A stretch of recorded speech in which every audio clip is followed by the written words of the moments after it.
नमस्कार, TV 27 news देख रहे हैं आप। बात मध्य प्रदेश की। केंद्रीय गृह मंत्री अमित शाह कल मध्य प्रदेश के दौरे पर रहेंगे। इसको लेकर मंत्रियों को मिनिस्ट्री इन वेटिंग की जिम्मेदारियां दी गई हैं, जिसमें भोपाल में मंत्री विश्वास सारंग अमित शाह की अगवानी करेंगे। ग्वालियर में मंत्री प्रद्युम्न सिंह तोमर, खजुराहो में मंत्री संपत्तियां उइके शाह की अगवानी करेंगे, तो भोपाल में मंत्री विश्वास सारंग गृह मंत्री अमित शाह की स्वागत की तैयारियां देख रहे हैं। भोपाल में गृह मंत्री अमित शाह यहां पर आएंगे और मध्य प्रदेश के दौरे पर रहेंगे। इसको लेकर मंत्रियों को मिनिस्ट्री इन वेटिंग की जिम्मेदारियां दी गई है, जिसकी जिम्मेदारी भोपाल में मंत्री विश्वास सारंग को सौंपी गई है, जो अमित शाह की अगवानी करेंगे। ग्वालियर में मंत्री प्रद्युम्न सिंह तोमर, खजुराहो में मंत्री संपत्तियां उइके शाह की अगवानी करेंगे। तो अलग अलग मंत्रियों को जिलों के हिसाब से ये जिम्मेदारी सौंपी गई है कि वो अमित शाह के आगमन को लेकर सारी तैयारियां देखेंगे। अमित शाह के यहाँ जितने भी कार्यक्रम प्रस्तावित हैं और जो भी बैठकें उनकी होंगी, क्योंकि 2024 का लोकसभा चुनाव करीब है, ऐसे में अमित शाह का मध्य प्रदेश का ये दौरा बेहद खास रहने वाला है और वो मध्य प्रदेश के लिए कई सौगातें भी लेकर आ रहे हैं। इसीलिए मिनिस्ट्री इन वेटिंग की जवाबदारी होती है और इसके लिए अलग अलग मंत्रियों को अमित शाह की अगवानी, उनके स्वागत, उनके कार्यक्रम की जिम्मेदारियां सौंपी गई है। अमित शाह कल मध्य प्रदेश के दौरे पर रहेंगे, जिसको लेकर मंत्रियों को मिनिस्ट्री इन वेटिंग की जिम्मेदारियां सौंप दी गई है। नीरज श्रीवास्तव हमारे साथ ज्यादा जानकारी के लिए जुड़ गए हैं। नीरज, कल मध्य प्रदेश आने वाले हैं गृह मंत्री अमित शाह, ऐसे में क्या कुछ सौगातें लेकर आएंगे और क्या कुछ उनके आगमन को लेकर तैयारियां जिला प्रशासन की ओर से की जा रही हैं? देखिए पूजा, बिल्कुल कल केंद्रीय गृह मंत्री अमित शाह जो है भोपाल आने वाले हैं, यानी कि मध्य प्रदेश आने वाले हैं। लेकिन उसके पहले वो ग्वालियर चंबल संभाग पर उनका जो है पूरा फोकस है। तो सबसे पहले वो ग्वालियर पहुंचेंगे और ग्वालियर के बाद जिस तरह से वहाँ के जो लोकसभा प्रभारी हैं, जो चारों जो क्लस्टर बनाए गए हैं, जिस तरह से देखा जाए तो मुरैना, भिंड, ग्वालियर, जो चार जो क्लस्टर बनाए गए हैं, उनके जो प्रभारी हैं उनकी बैठक लेंगे। हालांकि ये उनका जो दौरा है पूरी तरह से लोकसभा चुनाव को देखते हुए रखा गया है और पूरी तरह राजनीतिक दौरा है। तो कहीं ना कहीं ग्वालियर चंबल संभाग को साधेंगे, उसके बाद और वहाँ उसके बाद जो है खजुराहो रवाना होंगे। हालांकि ग्वालियर में उनकी जो अगवानी है, जो मिनिस्टर इन वेटिंग है, वो कहीं ना कहीं प्रद्युम्न सिंह तोमर जो कि ऊर्जा मंत्री हैं, उनको उसका जिम्मा सौंपा गया है कि ग्वालियर की पूरी जिम्मेदारी मंत्री प्रद्युम्न सिंह तोमर को दी गई है। इसके अलावा बात की जाए तो खजुराहो में संपत्ति उनके हैं, जो कि उसी क्षेत्र से आती हैं, वो खजुराहो में उनकी अगवानी करती हुई नजर आएंगी। और भोपाल में चिकित्सा जो सहकारिता मंत्री विश्वास सारंग है, वो उनकी अगवानी करते हुए नजर आएंगे। जिस तरह से देखा जाए तो सभी को साधने का प्रयास बीजेपी कर रही है। जिस तरह से लोकसभा प्रभारियों के साथ एक बड़ी बैठक लेंगे, खजुराहो में भी जो है कार्यकर्ताओं की बैठक लेंगे, एक मंच से जनता को संबोधित भी जो है। नीरज, यानी कह सकते हैं 2024 के लोकसभा चुनावों को लेकर अमित शाह की ये जो यात्रा है बेहद खास रहने वाली है। यहाँ पर कार्यकर्ताओं को जीत का मंत्र देंगे, साथ ही साथ उनमें जोश भरने का काम भी करेंगे। पदाधिकारियों के साथ उनकी जो बैठक प्रस्तावित है, उसमें क्या कुछ दिशा निर्देश अमित शाह की तरफ से दिए जा सकते हैं, क्योंकि जमीन पर काम करना बेहद जरूरी होगा। चुनाव करीब है और जिस तरीके से विधानसभा चुनाव में भारतीय जनता पार्टी को जीत मिली है, वही जीत लोकसभा चुनाव में भी दोहराने की कोशिश होगी। देखिए बिल्कुल है, जिस तरह से विधानसभा चुनाव में भारतीय जनता पार्टी को जीत मिली है, उससे कहीं ना कहीं बीजेपी अति उत्साहित तो है। लेकिन जिस तरह से कांग्रेस कहीं ना कहीं, जिस तरह से देखा जा रहा था विधानसभा में कांग्रेस का पलड़ा भारी दिख रहा था, उससे कांग्रेस अति उत्साहित हो गई, जिसके कारण उसको हार का सामना करना पड़ा। लेकिन बीजेपी अति उत्साहित नजर नहीं आ रही है। वो अपने बूथ मैनेजमेंट से लेके कार्यकर्ताओं को लेके हितग्राहियों से संवाद करना, सभी जो कड़ियां हैं उनसे मुलाकात कर रही है। लगातार बैठकें जो है केंद्रीय नेतृत्व जो है लेता हुआ नजर आ रहा है। अब इससे पहले बीजेपी कार्यालय में भी बड़ी बैठक हुई, इसके पहले दिल्ली में एक महाअधिवेशन रखा गया। तो कहीं ना कहीं बूथ लेवल तक मजबूती मिले और इसके अलावा हितग्राहियों से भी संपर्क कर रही है। जिस तरह से प्रधानमंत्री आवास योजना के जो हितग्राही हैं उनसे भी संपर्क कर रही है। प्रधानमंत्री या फिर मुख्यमंत्री जिसकी जो योजनाएं जो सरकार के द्वारा चलाई जा रही हैं, जो जन हितैषी योजनाएं, उनके हितग्राहियों से लगातार बीजेपी के कार्यकर्ता हैं, नेता हैं, वो संपर्क कर रहे हैं। तो इसी क्रम में केंद्रीय गृह मंत्री अमित शाह भी जो भोपाल जब आएंगे, तो भोपाल के कुशाभाऊ ठाकरे का जो हॉल है, उसमें जो हितग्राही हैं, जो योजनाओं से जिनको लाभ मिला है, उनसे संपर्क उनका सम्मान करते हुए बिल्कुल, नजर आएंगे। उनके इस इसके अलावा आगमन से जो मध्य प्रदेश के लोग हैं, जो जनता है, उनमें भी एक विश्वास बढ़ेगा कि सरकार जो वादे उन्होंने चुनाव से पहले किए थे उनको पूरा कर रही है और आगे भी मध्य प्रदेश की जनता के लिए भारतीय जनता पार्टी उनके विकास के लिए, लाभार्थियों को योजना पहुंचाने के लिए प्रतिबद्ध है। बहुत बहुत शुक्रिया इस जानकारी के लिए आपका। खबरों में आगे बढ़ेंगे। प्रधानमंत्री नरेंद्र मोदी 29 फरवरी को वर्चुअल तरीके से खंडवा के आदिवासी क्षेत्र की आवलिया सिंचाई परियोजना का लोकार्पण करेंगे। इस बीच खंडवा में प्रदेश के जनजातीय कार्य मंत्री विजय शाह ने प्रेस कॉन्फ्रेंस आयोजित की। इस दौरान विजय शाह ने बताया कि प्रदेश के आदिवासी क्षेत्रों में शिक्षकों की भारी कमी है। उसकी पूर्ति के लिए करीब 4,500 ऐसे शिक्षकों को जो छात्रावास अधीक्षक का पद संभाल रहे हैं, उन्हें आने वाले शैक्षणिक सत्र में अपने मूल पद पर नियुक्त करेंगे और जो अधीक्षक के खाली पद होंगे उन्हें भरने के लिए वैकेंसी निकाली जाएगी। तो पीएम मोदी सिंचाई परियोजना का लोकार्पण करेंगे। अधीक्षकों के खाली पदों के लिए यहां पर वैकेंसी निकाली जाएगी। आदिवासी क्षेत्रों में लगभग 18,000 टीचरों की कमी है। पीएबी के माध्यम से सरकार उसको भरने का प्रयास कर रही है, लेकिन अभी हमने समीक्षा के उपरांत ये पाया कि 4,570 जो हमारे टीचर हैं वो कहीं ना कहीं अधीक्षक के रूप में काम कर रहे हैं। अधीक्षक के रूप में काम करते हुए वो बच्चों को पढ़ा नहीं पा रहे हैं और इसलिए आने वाले शिक्षण सत्र से 4,570 अधीक्षकों को जो उनका मूल पद है वहाँ पर जाके वो पढ़ाएंगे। तो 4,570 पद आने वाले शिक्षण सत्र के पहले भरा जाएंगे और जो खाली पद होंगे 4,570 पदों की वैकेंसी, क्योंकि वो वैकेंसी है, हम पीएबी के माध्यम से कर्मचारी चयन आयोग को लिख रहे हैं।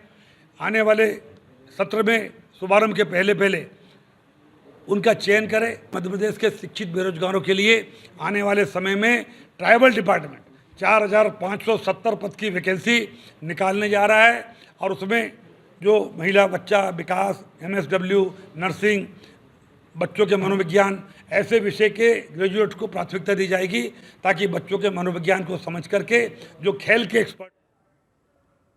भोपाल में विधायक कमलेश्वर डोडियार पर बंगाली डॉक्टर ने गंभीर आरोप लगाया है। डॉक्टर ने विधायक डोडियार पर क्षेत्र में क्लिनिक चलाने के एवज में 1 करोड़ रुपए मांगने का आरोप लगाया है।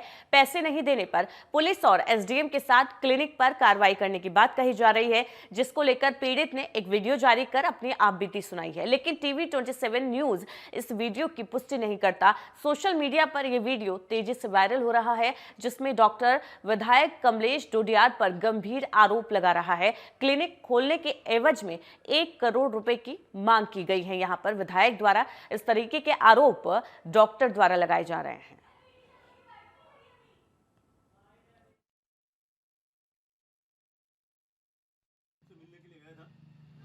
जब मिलने गया तो उन्होंने मुझसे बोले तो गार्ड साहब ने मेरे से मोबाइल लिया, मेरी चेकिंग हुई। उसके बाद अंदर ले गए। अंदर मेरा एक ये अंकल सारल को भी साथ में लेके गया था, इसको भी बाहर कर दिया। फिर मुझे बोला क्या डिग्री है बताओ। मैंने बोला फार्मासिस्ट हूँ, मैं मेडिकल लाइसेंस ले रखा है। तो उन्होंने बोला हमारे क्षेत्र में मैं नहीं रहने दूंगा। मध्य प्रदेश विधानसभा चुनाव में जीत के बाद केंद्रीय गृह मंत्री अमित शाह का कल पहली बार भोपाल दौरा है। इसको लेकर बीजेपी प्रदेश अध्यक्ष विष्णुदत्त शर्मा ने बड़ा बयान दिया। विष्णुदत्त शर्मा ने कहा, लोकसभा चुनाव में हर बूथ पर पीएम मोदी चेहरा होंगे। मोदी और शाह ने गुलामी के कानूनों को बदलने का काम किया है। वहीं वीडी शर्मा ने जीतू पटवारी की राम यात्रा पर निशाना साधते हुए कहा कि जीतू पटवारी पहले दिग्विजय सिंह, सोनिया और राहुल गांधी से पूछ लें कि उन्हें यात्रा निकालनी भी चाहिए या नहीं।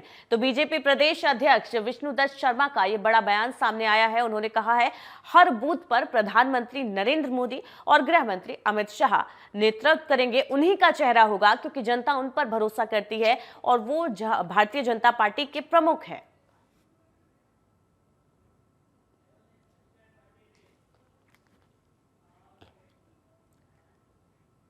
मध्य प्रदेश के सीहोर जिले के श्यामपुर तहसील की ग्राम पंचायत इन दिनों सुर्खियों में बनी हुई है। बीते दिन ग्राम अहमदपुर में सरपंच ने बीपीएल राशन बनाने के एवज में ग्रामीण से रिश्वत ली थी, जिसका ग्रामीण ने सीहोर कलेक्टर से लेकर सीहोर एसपी को शिकायत दी। वहीं इस पूरे मामले में सीहोर सहायक कलेक्टर अर्पित गुप्ता से कहा गया कि अभी जांच चल रही है, हम अन्य ग्रामीणों से भी पूछताछ करेंगे।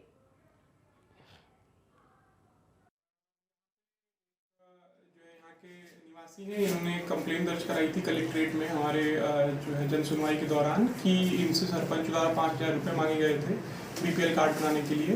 तो उसी की जांच के लिए मैं यहाँ पे आया था। अभी हमने दोनों पक्षों के बयान ले लिए हैं, हमने सचिव के भी बयान ले लिए हैं।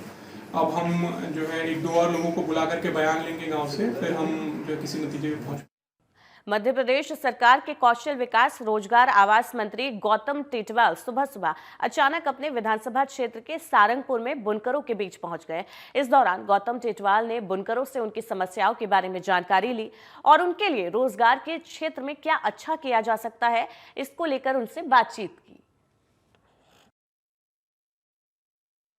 मध्य प्रदेश सरकार के राज्य मंत्री गौतम टेटवाल जी हैं और उनका विधानसभा क्षेत्र सारंगपुर लगता है। सारंगपुर में एक आबादी है जो बुनकर समाज से आते हैं और अंसारी समाज के लोग जो है यहाँ से साड़ी और तरह तरह के अन्य वस्त्र बुनकर के बाहर जाते हैं। तो मंत्री जी ने पहला भी प्रयास किया था, उनका जो पहला का कार्यकाल था 2008 का, उस समय में सारंगपुर विधानसभा की जनता के लिए और हर वर्ग के लिए उन्होंने काम करने की कोशिश की थी। इस बार फिर से उन्हें जो है विधानसभा की जनता ने चुनकर विधानसभा भेजा और इस बार मंत्री बने और वो हमारे साथ है। सुबह सुबह वो जनता के बीच पहुंचे थे, उन्होंने सारंगपुर पहुंच करके बुनकरों की समस्याएं जानी और आज रोजगार मेले का भी आयोजन सारंगपुर में होने जा रहा है, तो इसी को लेकर उनसे बातचीत करेंगे। आज जनता के बीच पहुंचे हैं, क्या देखा है सर? आज जनता के बीच पहुंचे थे, बुनकरों के बीच पहुंचे। आज सारंगपुर शहर के बुनकर समाज के मजदूरों के बीच में उनके सेंटर पर पहुंचने का अवसर मिला और उनके काम को देखने का भी अवसर मिला। सारंगपुर शहर में से हजारों की संख्या में कपड़ा मजदूर हैं जो शिफॉन और रेशम की साड़ी बना रहे हैं, साथ में काटन बैंडेज और बेडशीट बुनने का काम कर रहे हैं। उनकी अपनी समस्या है कि उनका उत्पादन तो होता है पर उनके काम की सफाई के लिए और उसकी सीलिंग के लिए उनको आंध्र प्रदेश और राजस्थान भेजना पड़ता है। मैं भी ऐसा चाहूँगा, सरकार से मांग करूँगा कि पूरा काम उनको मिले और उनके उत्पादन का लाभ उनको मिलना चाहिए।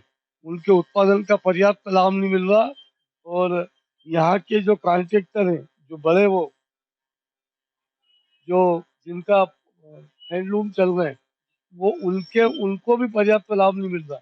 और मैं तो ऐसा मानता हूँ कि मेरे मजदूर भाइयों का शोषण हो रहा है, उनको उनकी मेहनत का पर्याप्त लाभ मिलना चाहिए, उसकी मैं व्यवस्था करूँगा।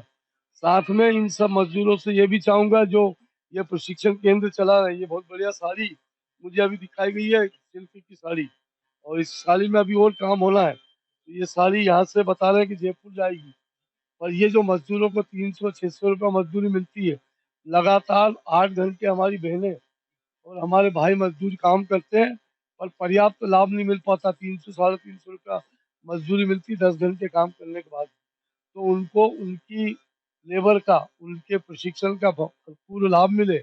और मेरा जैसा विभाग है कौशल विकास, इस कौशल विकास के माध्यम से मैं इन कपड़ा मजदूरों को यथाशीघ्र काम दिलाने का काम करूंगा। आज सारंगपुर में रोजगार मेला लग रहा है, उस रोजगार मेला में भी इनके जो मजदूर साथी है, युवा है, इनको भी मैं प्रशिक्षण दिला करके और अच्छी ट्रेनिंग दिला करके इनका अपना उत्पादन हो, इनका अपना कपड़ा, इनका अपना मार्केट यहाँ उपलब्ध कराए, ऐसी व्यवस्था करने का प्रयास करूंगा।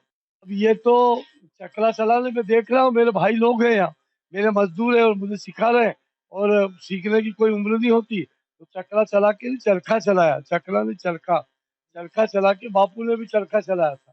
और आज भी मेरे शहर की हैंडलूम में वो दम है।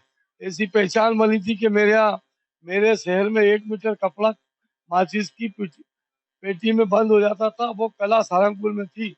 उस कला को वापस जिंदा करने के लिए मैं आया हूँ, इन मजदूरों के बीच में काम करूंगा। पहले वाले कार्यकाल में भी बहुत आप लोगों ने इनका सहयोग किया था, तो ये तो काम ही है, वो सरकार ने मिला है। नरेंद्र भाई मोदी जी का सपना है बेरोजगारी मुक्त भारत का निर्माण करना और 1 लाख लोगों को रोजगार देना, बेरोजगार मुक्त और कौशल युक्त मध्य प्रदेश का निर्माण कर रहे हैं। कौशल युक्त भारत का निर्माण करने का हमारा संकल्प है और इस संकल्प को हम पूरा करेंगे। घर घर में हम ऐसे केंद्र प्रारंभ कर रहे हैं सहारनपुर नगर में, और हर वर्ग का, हिंदू हो या मुसलमान, उसको प्रशिक्षित करेंगे और वो कपड़ा बुनने का अपना काम खुद करेगा, खुद मजदूरी करेगा और रोजगार उसको उपलब्ध होंगे। मोदी की सरकार है और लोगों को रोजगार देने का काम, घर घर पहुंचाने का काम किया जाएगा। कैमरा पर्सन सिद्धू सोलंकी के साथ सलमान अली, टीवी 27 सहारनपुर। देंगे। मध्य प्रदेश के पिछौर में बीते दिनों से अखिल भारतीय विद्यार्थी परिषद के पदाधिकारी छत्रसाल महाविद्यालय के गेट के बाहर अनिश्चितकालीन हड़ताल पर बैठे हैं। छात्रों की तरफ से लगातार कॉलेज के प्राचार्य को हटाए जाने की मांग कर रही है। इसी कड़ी में अखिल भारतीय विद्यार्थी परिषद के पदाधिकारियों का कहना है कॉलेज में कई तरह की अनियमितताएं हो रही हैं, लेकिन बावजूद इसके प्राचार्य द्वारा कोई भी कार्रवाई नहीं की जा रही है। साथ ही साथ कॉलेज में असामाजिक तत्वों की वजह से छात्राएं असुरक्षित महसूस कर रही हैं। कॉलेज की छात्राओं से इस संबंध में बात की गई तो उनका कहना है कॉलेज परिसर में कैमरे लगे हैं और हमें किसी प्रकार की असुरक्षा महसूस नहीं हो रही है। महाविद्यालय के प्राचार्य ने आरोपों को निराधार बताते हुए कहा कि कॉलेज में जगह जगह कैमरे लगे हैं, बिना आईसी के किसी को कॉलेज में प्रवेश नहीं दिया जाता। ऐसे में बेवजह छात्र इस तरीके के प्रदर्शन पर बैठ गए हैं। एबीवीपी के छात्रों का ये प्रदर्शन चल रहा है। बड़वानी शहर के बाईपास स्थित श्री सावरिया सेठ मंदिर प्रांगण में 3 दिवसीय अमृत महोत्सव उल्लासपूर्वक मनाया गया। इस मौके पर तीसरे दिन भी कई धार्मिक अनुष्ठान किए गए। साथ ही साथ हजारों भक्तों ने भगवान सावरिया सेठ की प्रसाद ग्रहण की। वहीं इस मौके पर संत धराचार्य जी सानिध्य में शहर में पूर्ण आहुति और विशाल भंडारा किया गया। यज्ञ की पूर्ण आहुति भी हुई। इसके पहले सुबह भगवान का पूजन श्रृंगार कर माखन मिश्री का प्रसाद बांटा गया। पूरे नर्मदा के तटवासी समस्त क्षेत्रवासियों का परम सौभाग्य है कि इस कलिकाल में भी धन संपदा ऐश्वर्य वैभव सुख शांति प्रदान करने वाले भगवान श्री सांवरिया सेठ के रूप में यहाँ आज से 9 वर्ष पूर्व विराजमान हुए। तब से प्रतिवर्ष त्रिदिवसीय या 5 दिवसीय यहाँ भगवान का ब्रह्मोत्सव मनाया जाता है। वार्षिकोत्सव जिसे कहते हैं, अमृत महोत्सव भी कहते हैं। खबर सेंधवा से है, जहां पर पुलिस को लाखों के लहसुन से भरे वाहन को लूट और ड्राइवर के अपहरण के मामले में बड़ी सफलता मिली है। बताया जा रहा है मध्य प्रदेश महाराष्ट्र की सीमा से सटे गांव में अपराधी मिनी ट्रक लूटने आए थे, जिसके चलते आरोपियों ने ड्राइवर को घंटों तक बंधक बनाकर रखा। मामले में पुलिस ने कार्रवाई करते हुए 11 आरोपियों को धर दबोचा और उनके पास से 15,000 कैश समेत लूट में प्रयोग हुआ वाहन भी जब्त किया गया है। तो 12 घंटे में 11 आरोपियों को पुलिस ने दबोच लिया है। लूट और अपहरण के मामले में बड़ी कार्रवाई सेंधवा पुलिस के सामने आई है। पवन क्षीरसागर जो कि नासिक का रहने वाला है, उक्त व्यक्ति थाने पर थाना प्रभारी के पास एक घटनाक्रम लेकर आया था, जिसमें उसने बताया था कि 21 तारीख को रात को 9 बजे वो इंदौर से करीब 4000 किलोग्राम लहसुन से भरा पिकअप वाहन लेकर चला था और नासिक को जा रहा था। और रात को करीब 1 बजे जब वो बिजासन घाट को क्रॉस कर रहा था, तभी पीछे से तूफान एक 4 व्हीलर गाड़ी में करीब 14 से 15 लोग के द्वारा पिकअप वाहन को रोका गया और उसके हाथ पैर बांधकर चाकू की नोक पर उसको तूफान गाड़ी में बिठाया गया और करीब 2 से ढाई घंटे तक उसको वाहन में मारपीट के उपरांत घुमाते रहे और लास्ट में सुबह 4 बजे के आसपास हाईवे पर ही छोड़ दिया।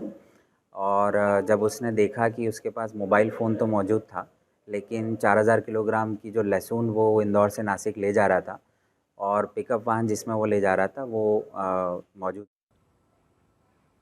खबर बुधनी से है, जहां पर रहवासी इलाके में तेंदुए के आने से दहशत का माहौल है। देर रात वार्ड नंबर 7 के एक घर में तेंदुआ घुस गया था, फिर थोड़ी ही देर बाद बाहर निकल आया, जिसकी तस्वीरें सीसीटीवी कैमरे में कैद हो गई। घटना से लोगों में डर का माहौल व्याप्त है। वन विभाग को सूचित कर जल्द से जल्द तेंदुए को पकड़े जाने की मांग ग्रामीणों ने की है।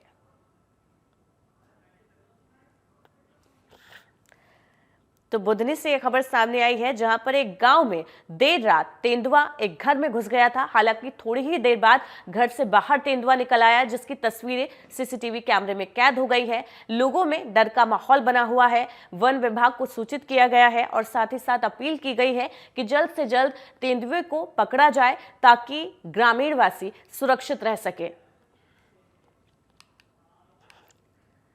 ग्यारसपुर वन परिक्षेत्र के अंतर्गत राष्ट्रीय राजमार्ग JMJ स्कूल के सामने पुलिया पर मृत अवस्था में एक तेंदुआ मिला है। मृत तेंदुए के मिलने पर वन विभाग की टीम ने निरीक्षण किया। निरीक्षण के दौरान टीम ने बताया एक्सीडेंट के दौरान तेंदुए की मौत हो गई है।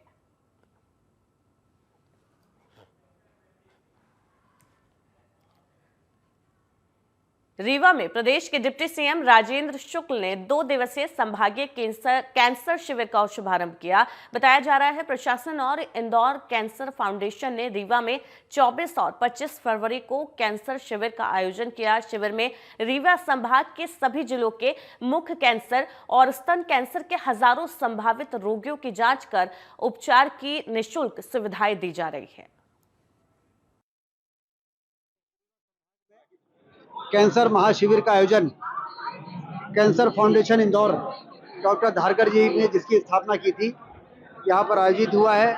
पिछले 1 महीने से लगातार ब्लॉक लेवल पे, PSC लेवल पे पहली स्क्रीनिंग की गई है और उसमें जिन लोगों के लक्षण प्राथमिक रूप से पाए गए उन सारे लोगों को यहाँ पर करीब 2000 की संख्या में लाया गया है।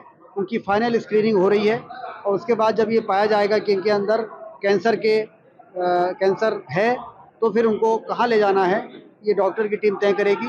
हमने कहा इंदौर, भोपाल या देश में कहीं भी यदि इनका इलाज जिन पे कैंसर पाया जा रहा है उनको ले जाने की आवश्यकता पड़े तो हम लोग उसका इंतजाम करेंगे। मध्य प्रदेश के बुलेटिन में फिलहाल के लिए इतना ही। लगातार खबरों के लिए बने रहिए TV 27 न्यूज के साथ।